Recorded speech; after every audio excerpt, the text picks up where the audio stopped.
The scientific framework of reference has become equated with the term rational thinking, to such an extent that any other slant of thought automatically seems irrational. Thought has become, in that regard, too specialized, prejudiced, and inflexible. Now, there are styles of thought. Each individual has his or her own style of thinking, a peculiar, rich, individual mixture of speculations, fantasies, and idiocentric ways of using subjective and objective data. Science has so dominated the world of thought, however, that many nuances and areas once considered quite rational have become quite unrespectable. Science tries to stick to what it can prove. Unfortunately, it tends to set up a worldview based upon certain material only.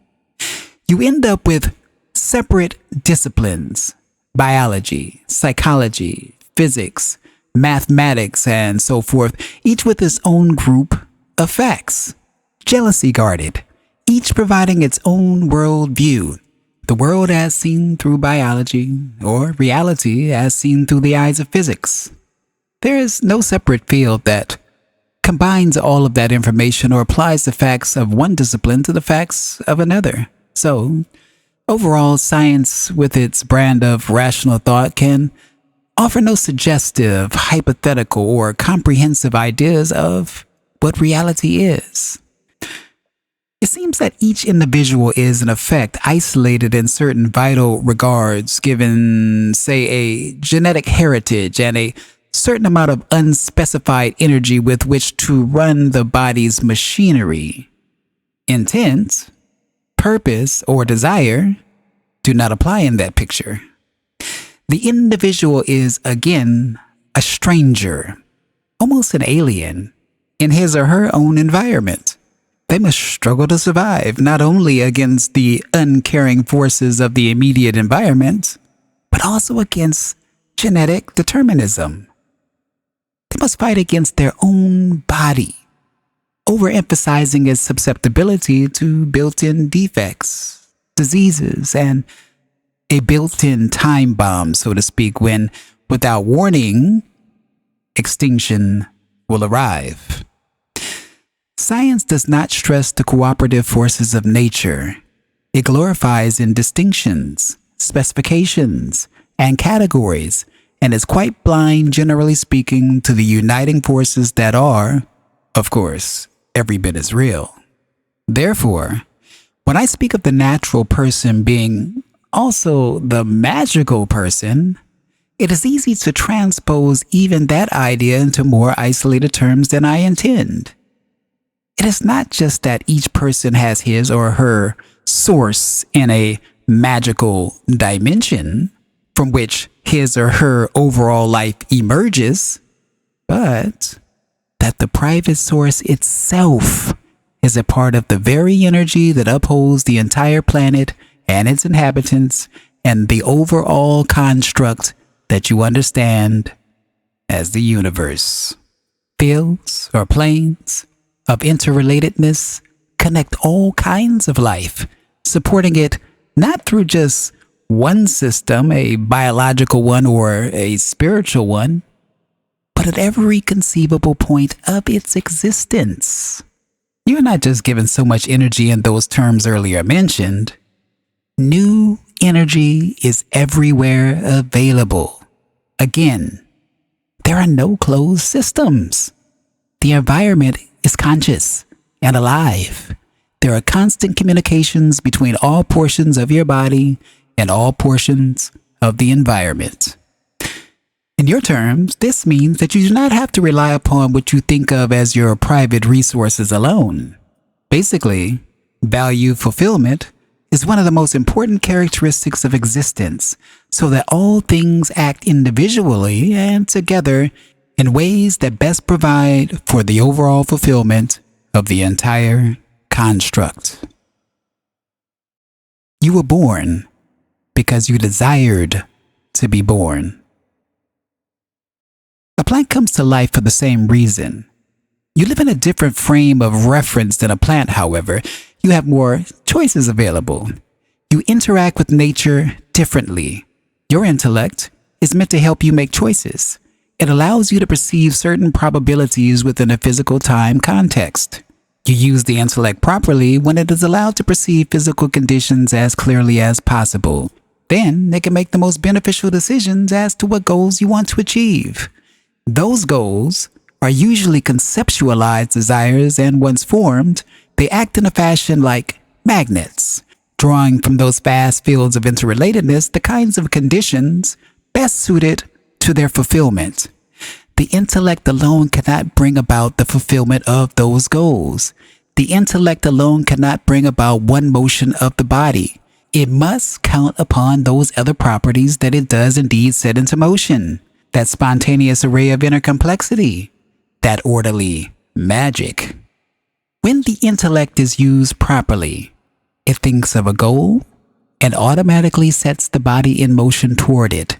It automatically arouses the other levels of communication unknown to it, so that all forces work together toward the achievement. Consider a hypothetical goal as a target. When properly used, the intellect imagines the target and imaginatively attains it.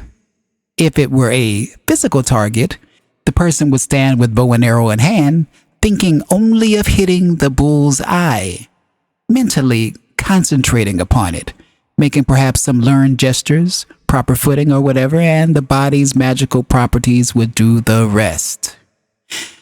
When the intellect is improperly used, however, it feels required to somehow know or personally direct all of those inner processes.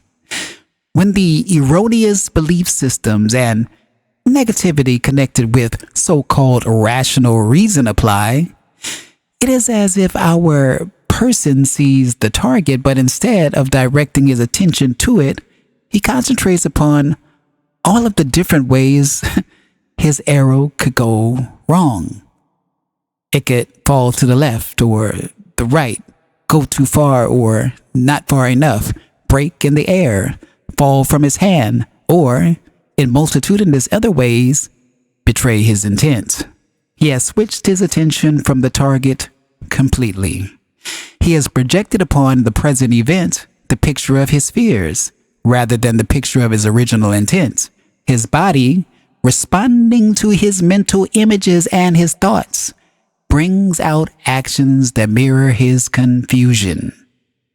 In other words, the magical approach and the so-called rational one are to be combined in a certain fashion for best results.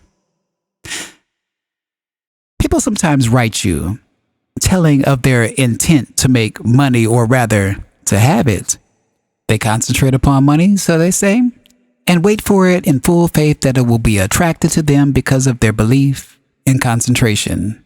They might do the point of power exercise, for example. They may also, however, have quit their jobs, ignored impulses to find other work, or take no rational approaches and relied upon, say, the magical approach alone. This does not work either, of course. As Rupert uses the magical approach, and as you use it, you will see that it blends perfectly with the rest of existence, inspires the intellect, and inspires physical motion, for it activates physical properties. I will continue describing the ways in which the two approaches work together. The main point I want to make is, however, the fact that your private source of power is a portion of that greater field of interrelatedness in which your being is securely couched. It is not something you have to strain after. It was effortlessly yours at birth and before, and it carries with it its own emotional and intuitive comprehensions that can indeed support you throughout all of your physical existence. If you understand that, then in a large manner, many of your fears will jointly vanish. This marks the end of Seth Speaks, The Magical Approach. And this was our part 8, The Magical Approach to Life, Balancing Rational Thought and Inner Power. What did you think about this particular passage? Please leave it in the comments below. Don't forget to check out the quiz that accompanies this particular passage, this particular reading, and don't forget to check out my extended summary that accompanies this reading as well. If you've enjoyed this, please give it a like, share it with a friend, and of course, subscribe for more. I am Tony Victory, a wolf uncaged. Thank you for watching. Thank you for listening. Have a great day, a great evening. Thank you.